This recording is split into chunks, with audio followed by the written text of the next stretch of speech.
Então, vamos lá para a nossa segunda aula. E hoje nós vamos falar sobre o pecado da gula. Esse pecado que muitas vezes passa despercebido, muitas vezes a gente acha que não é pecado, ou muitas vezes a gente acha que tudo é pecado.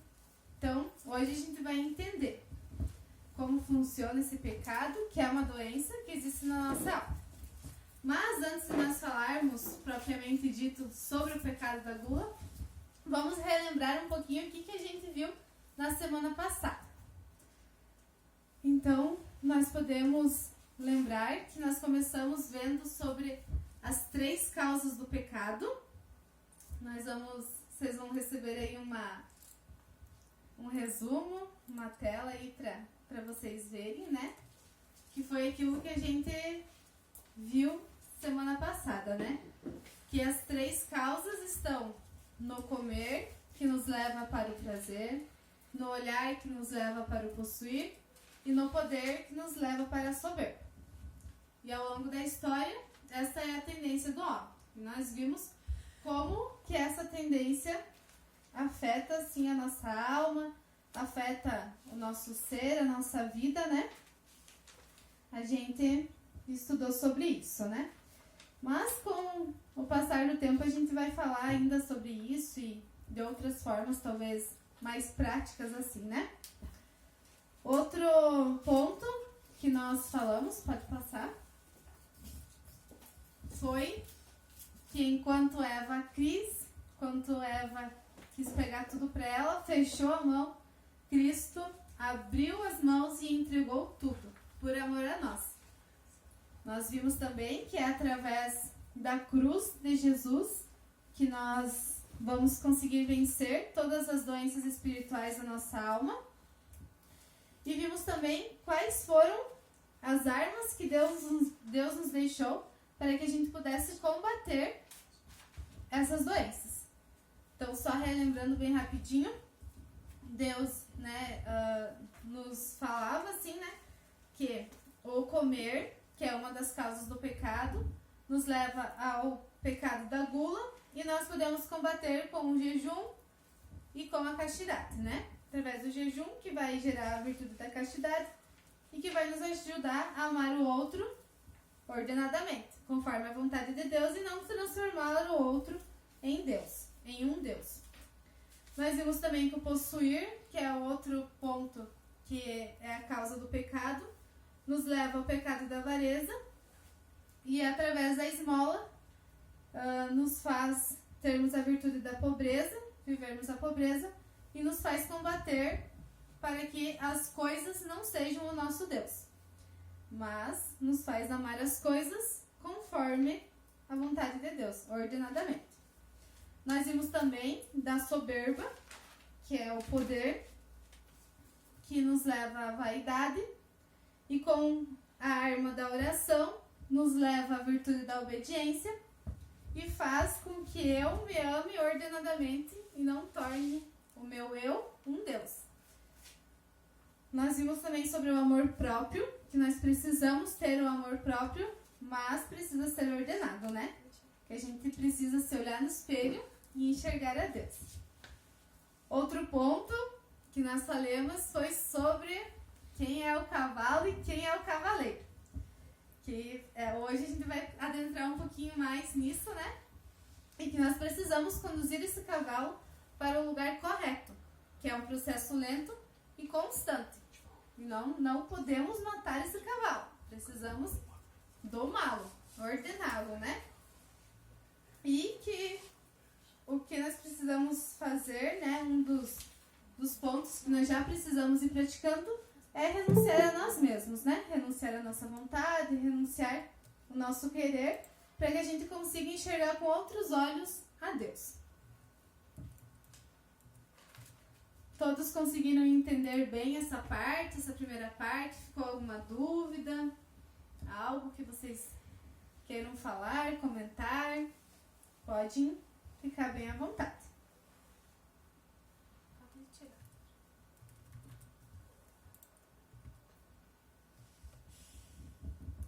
Tudo ok, então? seguimos em frente. Hoje vamos ver sobre o pecado da gula.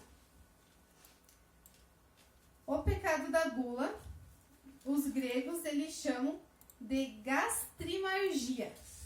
Que nome difícil, né, que tem. Mas é pra gente entender com o nosso coração e com a nossa razão, assim, né? Pra não ter dúvidas. Deixa eu só ver o que é o próximo slide que eu não lembro. A gastrimargia quer dizer loucura do ventre. Que forte isso, né? Então, nós, nesse pecado, transformamos o nosso estômago em nosso Deus.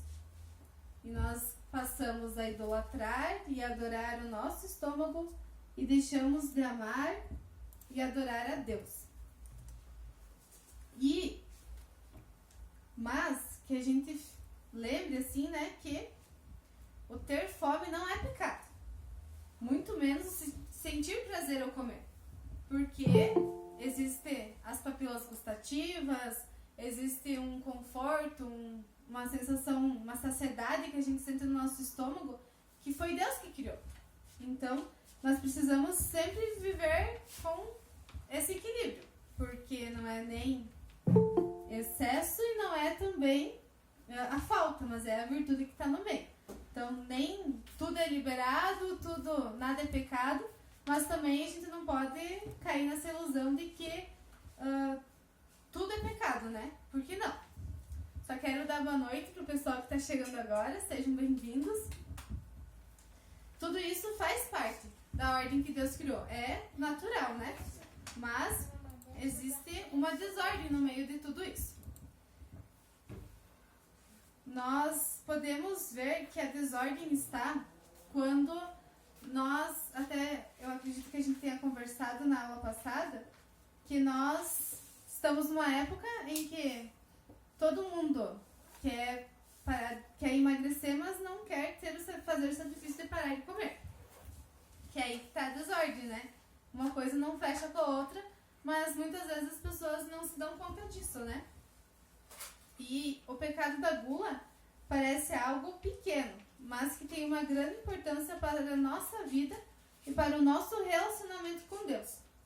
Muitas vezes, se nós vamos tentar rezar e a gente não consegue, talvez é porque existem algumas barreiras aí que nos impedem de nos relacionarmos com Deus. Não porque Deus não quer, mas por causa do nosso pecado, por causa da nossa desordem, a gente não consegue ter algo mais profundo com Deus, né?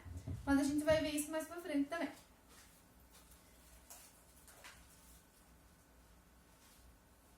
A definição de gula, assim, né? Desse pecado da gula e da gastrimargia é que não é gula todo e qualquer desejo de comer ou beber. Porque a gula não está só no comer, está no beber exageradamente também. Senão, gula é o desejo desordenado. Isso quer dizer que existe uma ordem nisso. E o pecado da gula, ele entra dentro da concupiscência, que vocês vão poder ver nesse próximo slide. O concupiscível. Que o concupiscível é aquilo que se obtém facilmente. Todas as coisas que a gente consegue fácil, né, que não requer tanto esforço, está na nossa paixão concupiscível. Porém, o concupiscível não é somente algo ruim. Ele é algo que pode nos levar a uma tendência má. Mas Deus criou as nossas paixões irascíveis e concupiscíveis para a gente alcançar a santidade, para a gente buscar a Deus. E quando a gente ordenar isso, a gente vai poder usar essa paixão concupiscível ao nosso favor. Tanto a concupiscível quanto a irascível. Se nós não tivéssemos essas duas paixões, nós talvez não conseguíssemos buscar a Deus, ter essa força de buscar a Deus. Então, nós também não podemos descartar. Eu não quero mais, quero destruir a paixão concupiscível que eu tenho dentro de mim. Não, a gente precisa ordenar. Tudo rege, tudo funciona dentro de uma ordem, né? É como se a ordem fosse a base de toda a nossa vida. Quando tudo na nossa vida, em todas as áreas da nossa vida estiverem ordenadas, a gente vai conseguir cada vez mais chegar mais perto de Deus. precisamos ter em mente que existe uma forma de eu me aproximar da comida que é doentia. Aí que está a desordem. Para algumas pessoas, a comida é a maior das tentações, porque ela tem essa tendência concupiscível um pouco maior. Mas, para outras, pode não significar nada ou ser algo muito facilmente de ser combatido. E quando nós falamos em doença, eu ia falar isso antes, mas tinha esquecido. Quando a gente fala em doença, a gente pode saber que a gente vai mexer em alguma ferida. Em algo... Pode tirar, tá? Em alguma ferida. Quando a gente mexe, né, numa doença, a gente mexe em alguma ferida. E talvez, quando a gente mexe nessa ferida, vai doer um pouco. Vai dar uma sangradinha. Talvez a gente não goste, talvez a gente se incomode. Mas sempre quando Deus mexe em alguma ferida do nosso coração, da nossa alma, é porque Ele quer curar. E nós precisamos tomar essa decisão. Mesmo que doa, mesmo que sofra, eu vou olhar para a cruz e eu vou aceitar para que Deus cure. Para que Deus vai cicatrizando essas feridas que existem dentro de nós. E todos nós temos essa doença e estamos juntos nessa luta, né? E eu digo pra vocês que se eu tô aqui é porque eu sou a que mais precisa de tudo isso. Voltando para aquilo que nós falávamos sobre o cavalo e o cavaleiro, pode pôr o slide ali fazendo favor. Então, o cavalo, que nós precisamos domá-lo, que é a nossa alma. Não, o cavalo é a nossa... Precisa... eu sou o cavaleiro e o cavalo é o corpo mais a alma. Isso. Então, o cavalo, que é o corpo mais a alma, cada um tem um jeito de ser. O cavalo tem seu jeito de ser e depende muito de sua genética, hereditariedade, educação, ambiente onde vive, entre muitos outros fatores. Então a gente pode dizer até que um lado da nossa personalidade está ligado com o jeito desse cavalo ser. Então não adianta a gente olhar para o nosso irmão, não adianta a gente olhar para os lados e nos compararmos, porque cada um tem um cavalo diferente do outro.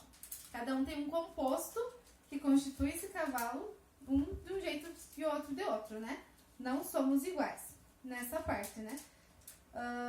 E geralmente quando a gente pega esse cavalo, ele é como um animal mesmo. Ele é irracional, selvagem, indolente, e a gente precisa ir domando e cuidando dele.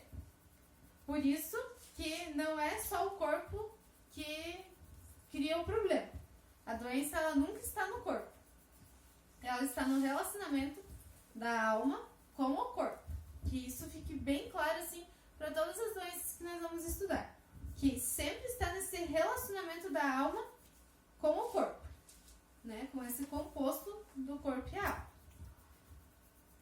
Quem vai dar direção para as coisas é a alma, é o cavaleiro. E a alma precisa dominar o corpo.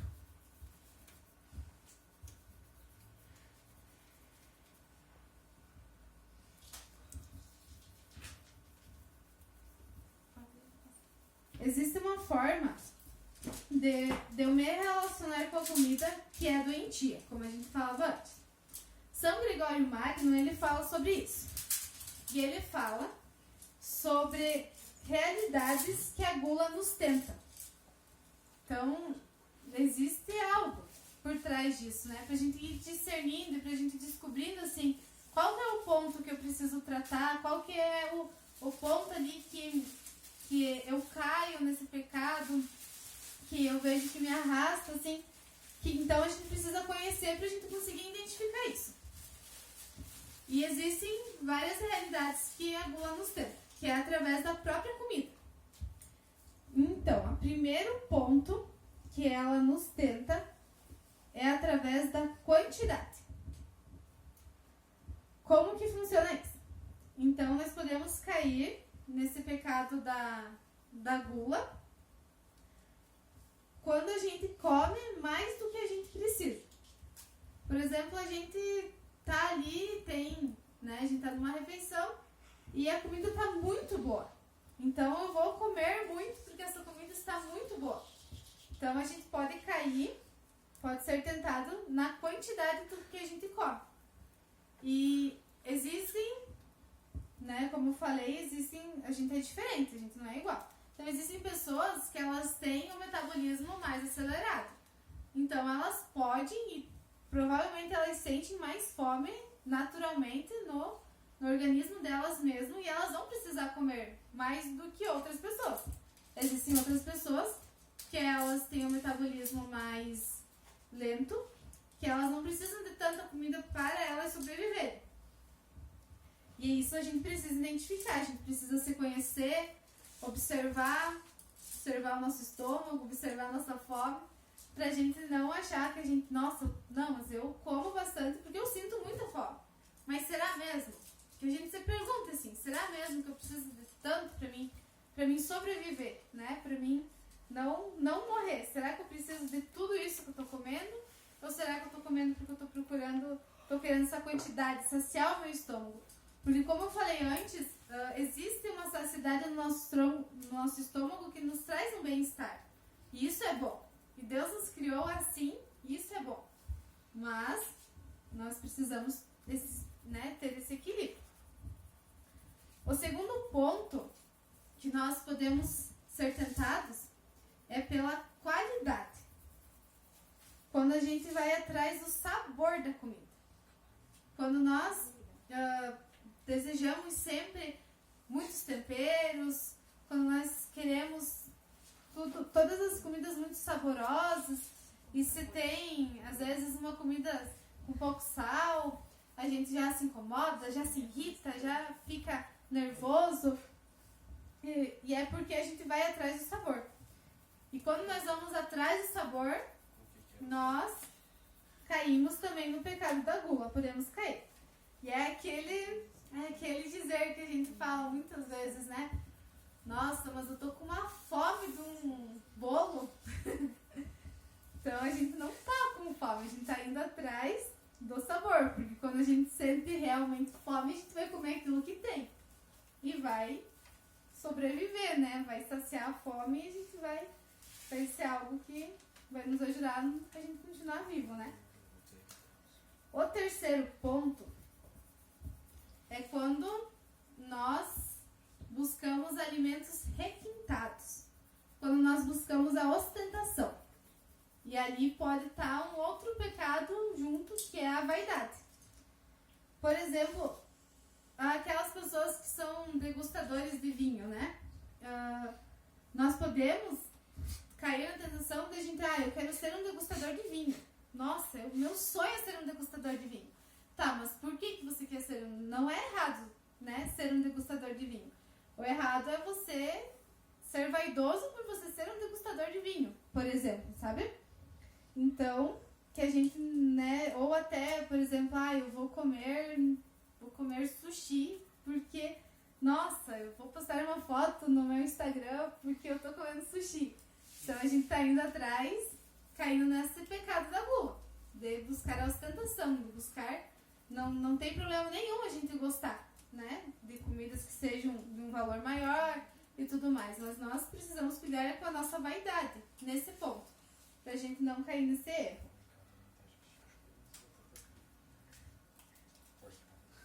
Próximo ponto, quarto item, é comer antes do horário proposto.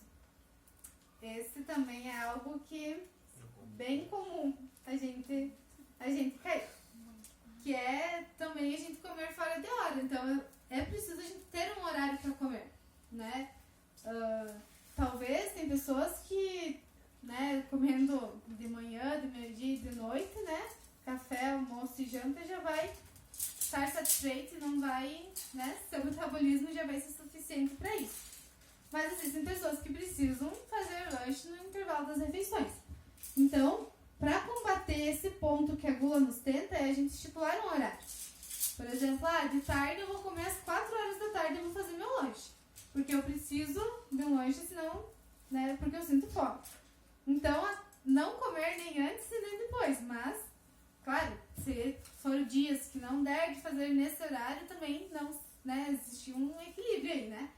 mas a gente esperar. E também, quantas vezes que a gente tá com a mesa pronta, tá tudo arrumado. Mas eu vou provar aqui um pouquinho.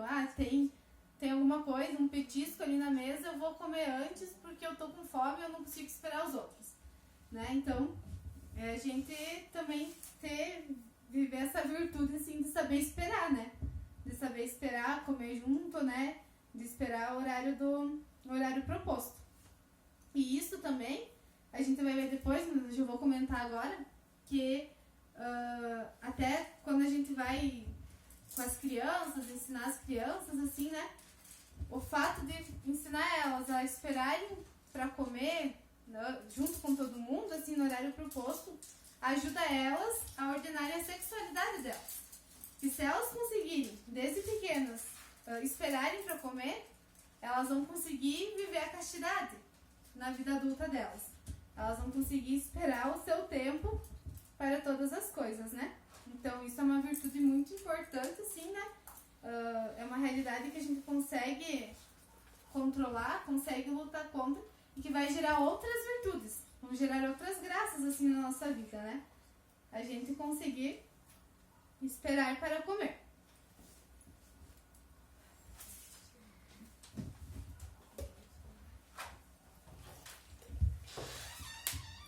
Quinto ponto é a voracidade. O que é a voracidade? A voracidade é como eu me relaciono com a comida. Então, que a gente vai se observando assim, né? E se perguntando como que a gente faz assim, né? Será que eu como assim com, nossa, eu preciso comer rápido, preciso comer ligeiro e como vou com uma, digamos, uma agressividade assim quase diante da comida, de querer, né, comer assim muito e rápido assim? Ou será que eu consigo esperar? Só espera um pouquinho. Consigo esperar. Peraí que eu perdi o fio da meada aqui. Será que eu consigo comer devagar, respirar, né? E contemplando assim a comida que Deus está me dando no prato, que eu tenho aqui no meu prato? Ou será que eu vou comendo e nem sinto gosto, nem sinto sabor e nem percebo quanto que eu como por causa dessa voracidade que eu vou me relacionando com a comida? E isso é muito importante a gente saber, porque é dentro disso, desses 5 pontos, que nós vamos ir já conseguindo lutar contra a gula. Porque, né, a gente consegue, por exemplo, eu identifiquei que eu caio